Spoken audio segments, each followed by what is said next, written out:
join sa akin. Ah, tumatapat po yung pagkakataon na kahit po ang Pilipinas ngayon nagdiriwang daw ng masasabing mga okasyon, still ang katotohanan noon ay dahil sa korupsyon. Hanggang ngayon hindi nababago. Ilang taon na po yan. Ha? Kasi nasa Bible po yan yung korupsyon ng tao, masusolusyonan lang po yan pag nando na ang katotohanan ng salita ng Diyos sa kanyang buhay. And kahit anong pagdiriwang yan, anong paglaban yan, si Pastor nga I'm really worshiping kanina. Pag paumanin po, no, may time due to our mga kilos, agapay, titingin po si Pastor kung sakali, paano, yung convenience ng membership natin, paumanin lang po muna ngayon natapat ang ating air conditioning. Sabi ko nga, kung ako lang may 12 million dun sa aking dollars, no, $12 million, kailan di kaya ako sisikat na magbablog-vlog lang ako para may $12 million ako. Yung babarilin din ako dito sa leeg, yung ganun. Sabi nga, katotohanan ng buhay, yung katotohanan ng buhay. No? Kanina, yung nagpasimula, ayan, no, katotohanan ng buhay yun. Nakilala ko yan, tagal na. Pero nandun yung tayo niya sa korupsyon. Hindi yan pwedeng, wag na yung aking may bahay, Sister Michelle, napatunayan lahat yan binabayaran sa school kasi principal ng mga literary pero dami yan pwedeng tayuan.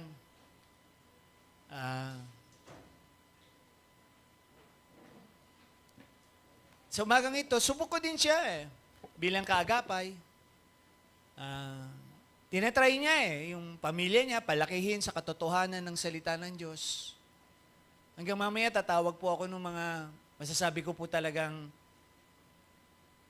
pagsabi sa mga katabi, hindi ka na ba korap?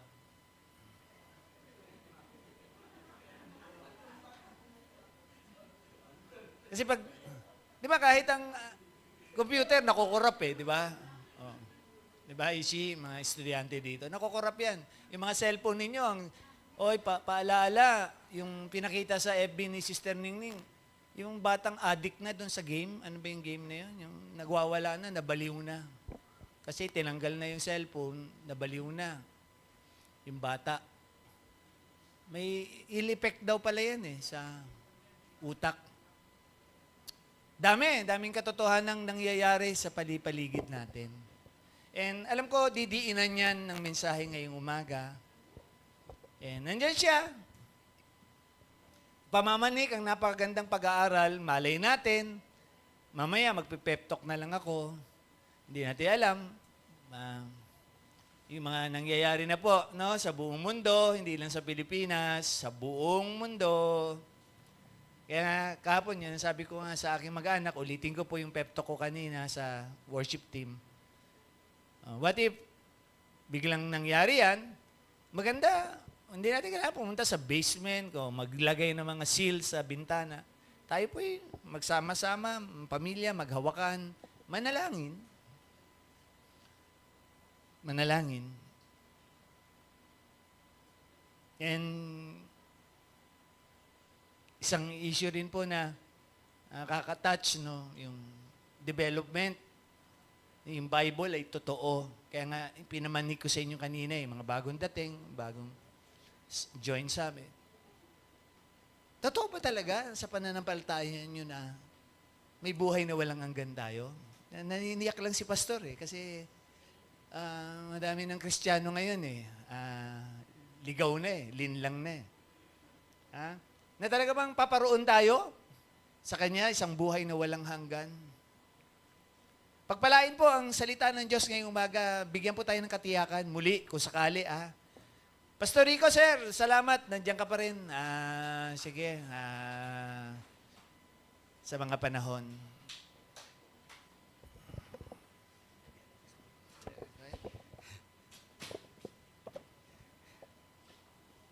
Blessed morning.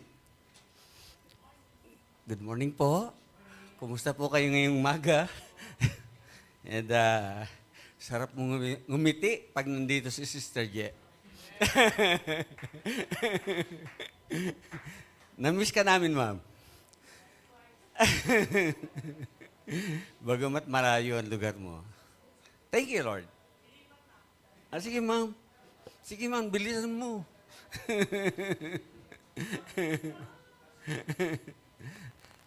A blessed morning po. Patuloy, katulad po ng aking patuloy na dinadala. Rejoice in the Lord. And I will say it again, rejoice. Ako po ay mahilig mag-multimedia. Internet, sabihin na natin. Nakita ko yung isang pastor, tapos na po ang mensahe niya nung aking mabuksan. Ang sabi niya,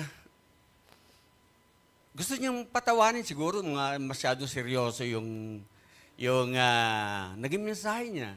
Gusto niyang patawanin ng mga nakikinig. Kaya pagkatapos po na aking joke na ito, pwede na rin ako siguro maupo kasi tinapos na po ni pastor aking mensahe. It's all about the truth, katotohanan. So, balik tayo doon sa aking napanood na pastor na nag-ending na kanyang mensahe. Sabi niya, meron daw pong, if you get hospitalized,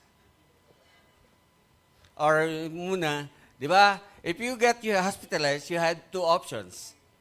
Di ba? Kapag ang isang tao daw po ay na-hospital, may dalawang option. Ano po yung dalawang option na yan? Whether you live or die. Sabi niya, oh, he lives. So, nabuhay. How about kung namatay? Kung namatay sa ospital, you still had two options. Alam niyo ba? Namatay. Ang option niya is, what do you want? Original or crispy?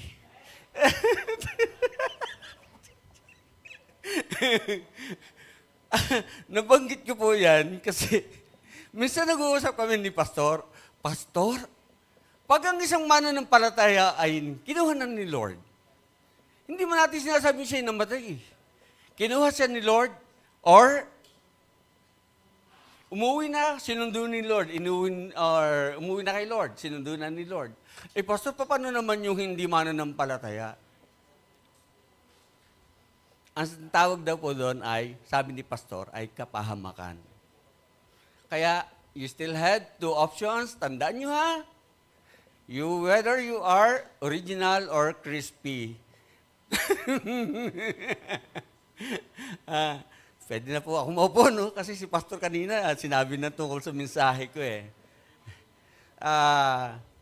Salamat kay Lord. Napangiti ko kayong lahat ngayong umaga. Bago po ako manalangin, paki 2 Chronicles. 2 Chronicles chapter 7, verse 14. Siguro, hindi po ito ang aking text. Gusto ko lang mabasa nyo, makita ninyo sa mga nagbabasa ng Biblia. Ang sabi po nung isa pong pastor na nag-post, ganito, if you are offended, it doesn't mean you're right. Ulitin ko ha. Kung kayo'y ma-open sa mensahe ngayon, if you are offended, it doesn't mean you're right. Nabasa ko rin lang po yan sa Facebook. So bago po tayo manalangin, if my people, ulitin ko po, in 2 Chronicles chapter 7, verse 14, if my people, which are called by my name, shall humble themselves and pray, and seek my face and turn from their wicked ways, then will I hear from heaven, and will forgive their sins, and will hear their land. Amen. Let us pray. Hallelujah. Our Father in heaven, muli po, andito po Panginoon, ng iglesia, isang iglesia or nag-iisang iglesia sa mundong ito na wala pong ibang hangad kundi po ang makapamuhay ng may kabanalan at katotohanan. O Diyos, salamat po sa vision na ibinigay mo po sa iglesyang ito. Isang vision na puro po, wala po kami ibang hangad, Lord, kundi po ang katiyakan na kami, Panginoon, ay matuto, ang katiyakan, O Diyos, na kami po, O Diyos, ay makapiling mo po sa iyong muling pagbabalik. Maraming po salamat sa umagang ito. And Lord, here we are. We humble ourselves before you, O God, sa isang Diyos na buhay na dakila na makapangyarihan sa lahat. And we bless your holy name, O God. Pagpalain po, Panginoon, ang iyong iglesia, pagpalain dakilang Diyos, ang mensahe na mapapahayag sa umagang ito. Lord, salamat. Maraming po salamat. And this is all we pray in Jesus' name and through the power of the Holy Ghost. And lahat nga po magsabi ng Amen and Amen. Hallelujah. Thank you, Lord. We bless your holy name. Pasensya na po, medyo talaga pong kinakabahan ako. Kaya, Pastor Benjo, ganito ang umarap sa pulpito, talagang nakaka-nervyos.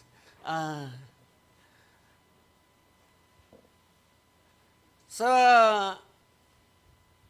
Pastor Louie, alam ko, nanervyusin ka rin kapag napatayo dito.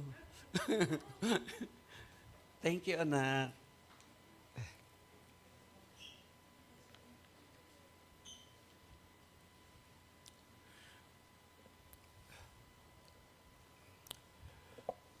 Sa mga nagdaang linggo, mga nagdaang araw, ay sabi ko, Lord, ako naman po muli ay magmimensahe.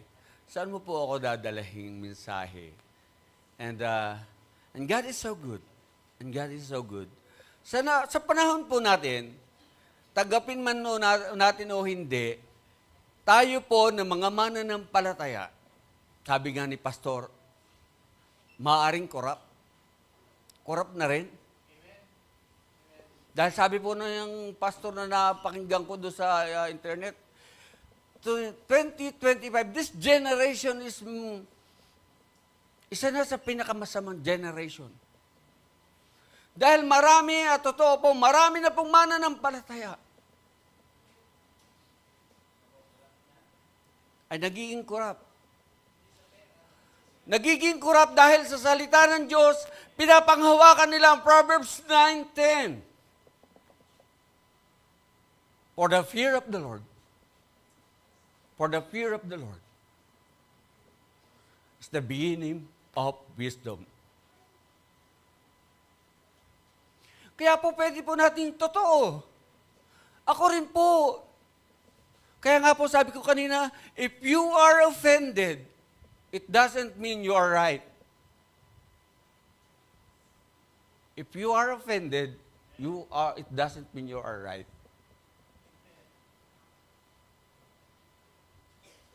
Pagbulay-bulayan niyo po yun. Dahil na pagbulay-bulaya ko na po yun. Lord, tama. Tama ka. Kapag kayo nagpa-counsel kay pastor, ma-open kayo. Maaaring paglaban yung gusto niyo dahil corrupt kayo. And the word itself, galing po sa ating pastor, corrupt. Inuulit ko lamang po ang sinabi po natin, pastor. Nagiging corrupt na ang mga mananampalataya dahil hindi po nila, at palaging nasa isip natin, alam natin, meron Diyos tayo. For the fear of the Lord in Proverbs 19 is the beginning of wisdom. Basahin po natin saglit kung kayo po may dalang Biblia. In Proverbs 9:10, the fear of the Lord is the beginning of wisdom, and the knowledge of the holy is understanding. Is understanding. Makikita po natin the word fear. It means our deep respect sa Diyos na ating kinikilala. At wala na po niyan ang mga mananampalataya kaya nagiging corrupt. For the fear of the Lord. For the fear of the Lord. Kaya, pwede rin po, tama rin po, sabi ni Pastor, yung ilan, wag lahat. Yung nag-birthday, kilala po siya. Bilang sa investigative news, kilala po siya. Ang wish niya, nung hawak-hawak niyang cake, ang wish, sabi ng mga nandun, mga bisita niya, sabi niya, mamatay na lahat ng kurap sa Pilipinas. Hindi naman lahat. Wag naman lahat. Wala naman. Thank you, Lord. Isang mensahe, mga kapatid, na for us to learn, to encourage ang bawat isa sa atin. Ang sabi po ni Lord in Matthew 26:41, ano po? Sino pa nagbibasa ng Biblia? Wag na natin sali si Pastor. Alam ni Pastor yun eh. In Matthew 26:41, watch and pray. Watch and pray. Watch and pray. Siguro nakikita na ninyo ang kapaligiran. Ang sinasabi sa internet, ang mga balita, ang mga nangyayari sa buong mundo, mga kapatid. Imagine nyo, sabi ng NASA, nakakita sila ng UFO like 3 miles across. Sabi ko, malaki pa sa barangay namin. 3 miles across daw po yung laki. Conditioning of mind ng tao. Bukod doon sa UFO na nakita nila, meron pa po nakita yung James Webb na kanilang telescope. Si 3i Atlas. Ang Pilipinas daw, ang Earth daw po tinutumbok. Mga nangyayari na hindi po natin na pananakot sa tao or kinukondisyon ng isip ng tao, but still, mga kapatid, ang sabi po sa Mateo, noong ang Panginoong Jesucristo, kasama po ang mga apostoles in the Garden of Gethsemane, noong ang Panginoong Jesucristo malapit na mag-alay ng kanyang buhay, mga kapatid. Andun po, ang sabi po niya sa kanyang mga apostoles, nalatagpo niyang natutulog. Can't you wait for me for 1 hour? Watch and pray. Watch and pray. Atin pong tingnan, hindi ko po masyadong sa ulo. Ang sabi po sa Matthew 26, in Matthew 26:41, ang sabi po dito na ating Panginoon Jesucristo, ang ating Panginoon Jesucristo mismo ang nagsasalita, watch and pray that ye enter not into temptation. Watch and pray. Ano ba ang temptation ng tao sa panahon ngayon? Maging kontraktor? Sumama na sa DPWH? Watch and pray that ye enter not into temptation.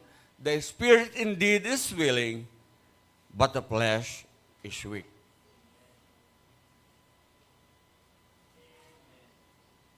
Thank you, Lord. Thank you, Lord. Mga kapahayagan ng salita ng Diyos sa buhay natin sa umagang ito upang hindi po maging kurap ang ating pong pananampalataya. Hindi po maging kurap ang puso at isipan natin sa pagkakilala natin sa Diyos na ating sinasamba. Watch and pray. Watch and pray.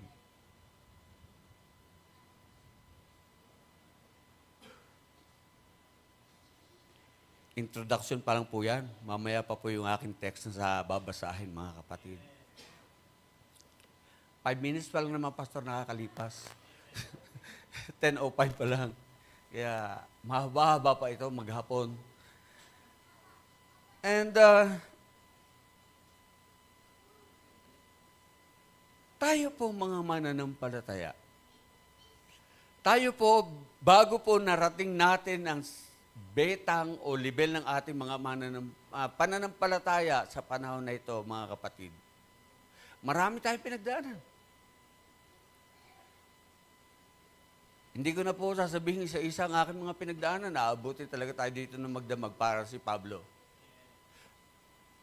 May kanya-kanya tayong mga pinagdaanan. May mga sitwasyon.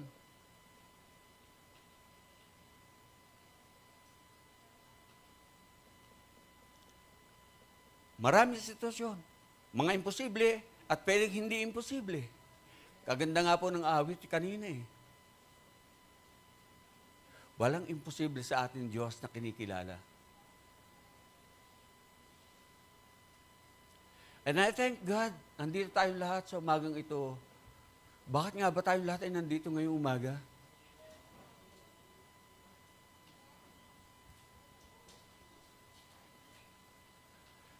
Si Dia, si Asi, o the music ministry, nakikita natin, ang gagaling nila. Because, alam niyo po, because of their faith, their love, the talent na binigay ng Diyos sa kanila. Mga pinagpapaguran nila. Kaya nga po sabi ko kay Dia kanina, ay kawawa naman si Dia, pawisan na. Panay punas niya doon sa may CR. Talagang basang-basa ng pawis. Sabi ko, wawa naman si Dia. Ikaw kaya magpapalo nito.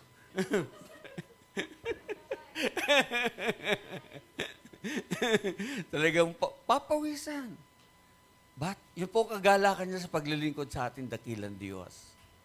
Sa katotohanan ng pagkakilala niya sa Diyos na kanyang pinaglilingkuran.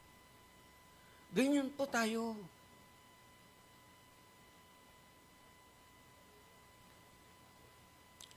Ayun nga sabihin ni Pastor na, pakipatay po ng mga cellphone. Walang makasunod eh.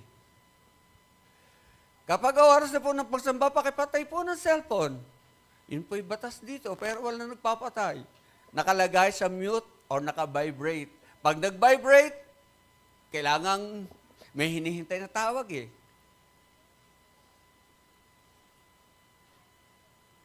Yan po sinasabi ni Pastor kanina, mga katotohanan ng buhay. Katotohanan ng buhay na nagiging kabilang tayo ng mundo, hindi tayo para sa Diyos, pagkaganyan ang mga takbo ng buhay natin, mga kapatid. Ano po ang sabi sa John chapter 8, verse 32? Sa ulo niyo to. Namensahe ko na rin to. Pero may mas malalim na pangungusap ang Diyos sa akin.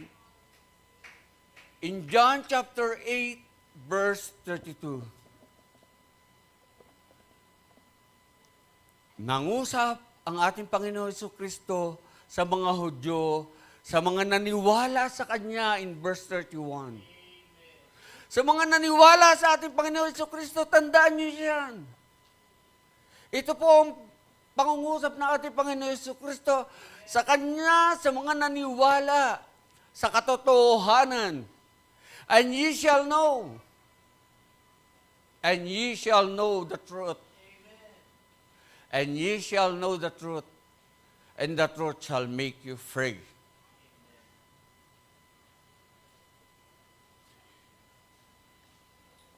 Isang napakasimpleng verse sa Biblia na naging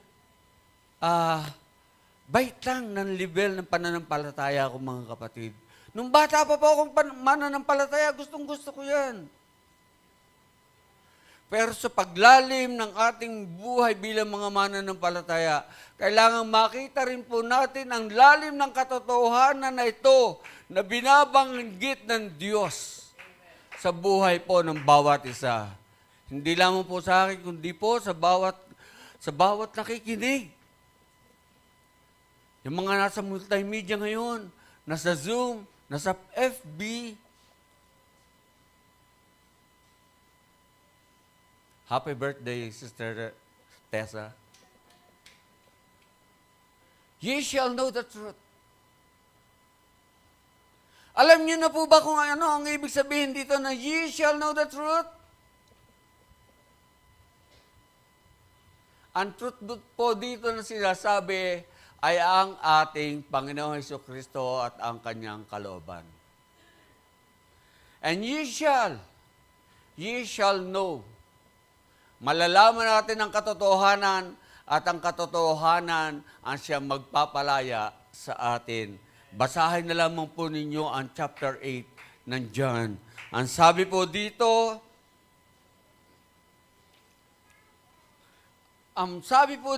sa verse 47, He that is of God heareth God's word.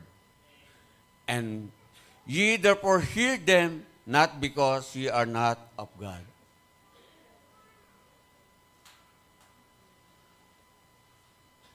Ulitin ko po. He that is of God, kung kayo ay sa Diyos, kayo ay makikinig sa salita ng Diyos. Baka naman na taga-Korinto pa rin kayo. Ano po sabi sa Korinto? Ang sabi po sa Korinto, in chapter 6, verses 2-18, be ye not equally yoked with unbelievers.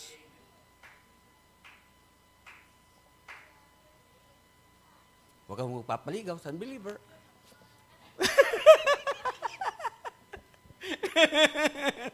Napalingon kay Pastor. Be ye not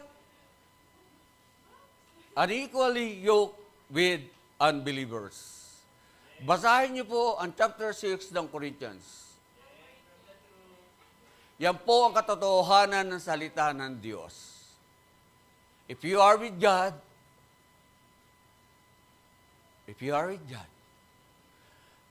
kung titignan po natin ang 2 Corinthians chapter 6, ang sitwasyon po dito na salita ng Diyos ay patungkol sa isang magsasaka.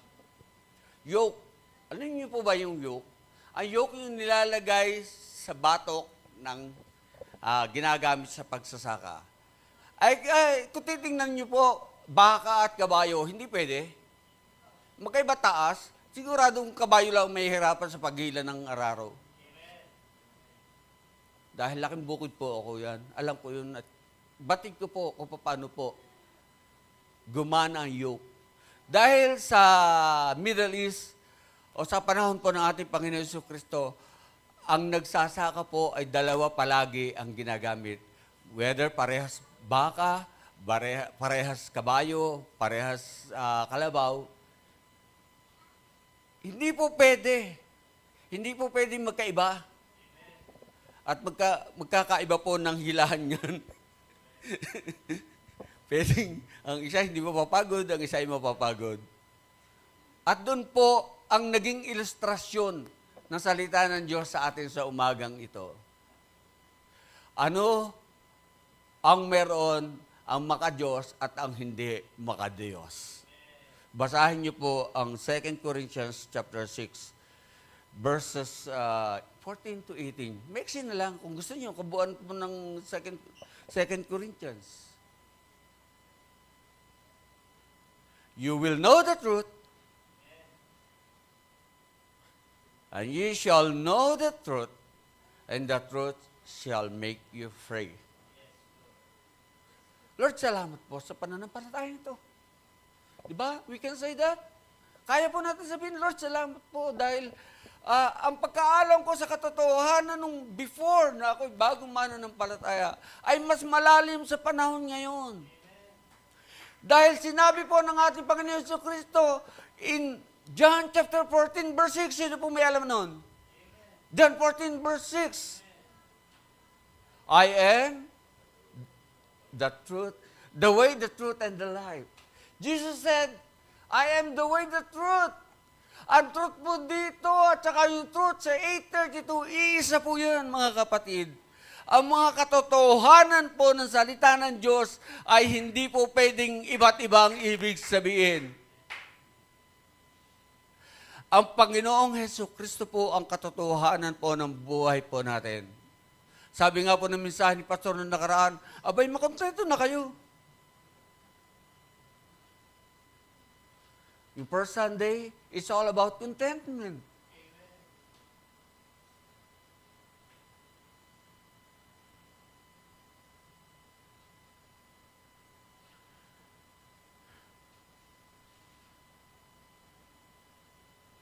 Kaya nga po, I'm blessed kasi nasabi nga po ni Pastor yung word na corrupt.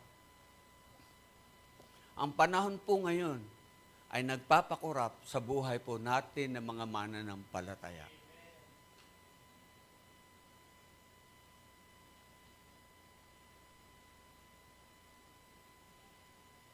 Sige nga po, tingnan po natin ang buhay natin sa panahon na ito. Lord, kasama ba ako sa sinasabi ni Pastor Rico na corrupt?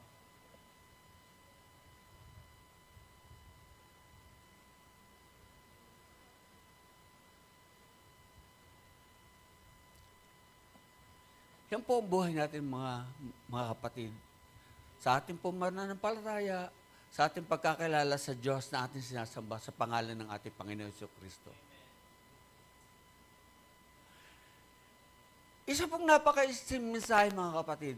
Simple at madaling unawaing mensahe para sa atin sa umagang ito.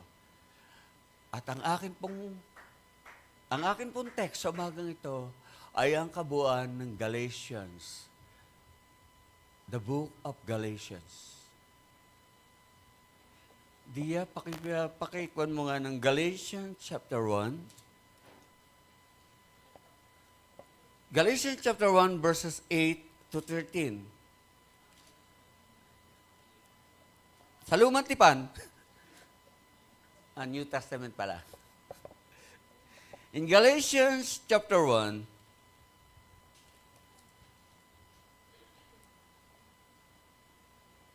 in verse 8, but though we are an angel from heaven, preach any other gospel unto you than that which we have heard unto you, let him be accursed. Sumpain. Lord, thank you sa iglesia na to. Thank you, Lord, sa mentor namin, si Pastor. Dahil marami na pong mga mananampalataya. Imagine po, may kausap akong mananampalataya, mas nauna pang naging mananampalataya. Siya na rin po, sa kanya na rin po nag-umpisa ang salitang shepherd. Ang shepherd daw po ay nasa puso talaga. Ba't magsalita ako ng hireling, ipinagpipilitan niyang ang hireling ay pwede rin daw pong pagkatiwalaan. Sabi ko, sinabi ng hireling hireling na nga, tatakbo yan. Bayaran Talagang, yun ang, sabi ko, ganun bang magturo ang pastor sa kanila? About hireling, basahin niyo po in John chapter 10. Ang hireling. Iwanan ang mga tupa ng isang hireling. Ang sabi ko, talagang hindi na po ako nakapagdebate at sabi ko, Lord, salamat po. Sabi nga ng prayer ni Sister Jay kanina, we have the mind of Christ. We have the mind of Christ. In verse 9, inulit po, as we said before, so say I now again, if any man preach any other gospel unto you than that ye have received, let him be accursed.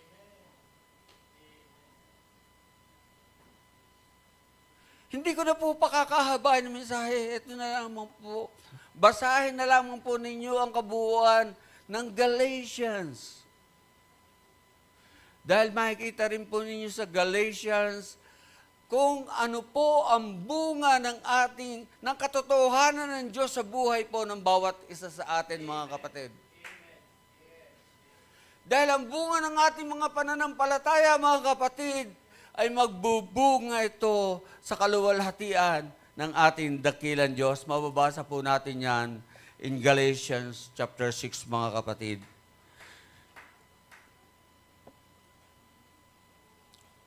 Na, ang sabi nga po dito in Galatians chapter 6, mga kapatid, Be not deceived. Yun po ang title ko sa umagang ito. Be not deceived. Be not deceived. To encourage po ang bawat isa sa atin, be not deceived. God is not mocked. Kaya we can declare, pwede ang mga mananampalataya sa panahon ngayon ay corrupt. Kaya nga po, watch and pray. Ye shall know the truth, and the truth shall set you free. Be not deceived. Sa pagtatapos po, be not deceived. Kaya nga po, ang aking pauna sa salita ko kanina, yung nabasa ko sa internet, sa Facebook, if you are offended, it doesn't mean you're right. Di ba, Dia? Di ba, Dia? Tatawanan ako ni Dia. Dia, tama ba English ko? Natatakot ako pag nandito kayong mag-ina eh. Kaya gusto ko basa na lang ako ng basa sa Biblia para wala na silang i-comment. Di ba? Isa pa yan, si Sister G. Kasi bookworm yan eh, kaya... Be not deceived. Kahit po mananampalataya na, ganumang kataas ang inyong pananampalataya, kalalim o kataas ng level, mga kapatid, we can be deceived. Kung tayo po ay hindi po natin ginagawa ang payo ng ating Panginoon Kristo in Matthew 26:41. Watch and pray. Yun po ang title ko sa umagang ito. Be not deceived. God is not mocked. Lahat po tayo tumayo. Hallelujah. We bless your holy name, O God. Lord, isang simple at madaling unawain kapahayagan po ng iyong salita. Ang ibig mong may pamanhik sa kabuuan po ng iglesia, simula po sa mga nasa multimedia, at kami nga po nasa Center Dakilan Diyos, isang iglesia na patuloy naghahangad ng isang uri ng buhay, may kabanalan at katotohanan. For you have declared, Lord, ang tema po namin, Lord, our God reigneth. Our God omnipotent reigneth, na hindi nagbabago noon, ngayon at magpakailanman. Salamat po, Panginoon Jesucristo, sa katotohanan ng buhay, sa katotohanan ng pananampalatayang ito, O Diyos. And Lord, let your word be in us, O God. Maraming pong salamat. And this is all we pray in Jesus' name. Lahat nga po yung magsabi ng Amen and Amen. Thank you, Lord, and we bless your holy name, O God. Thank you, Lord.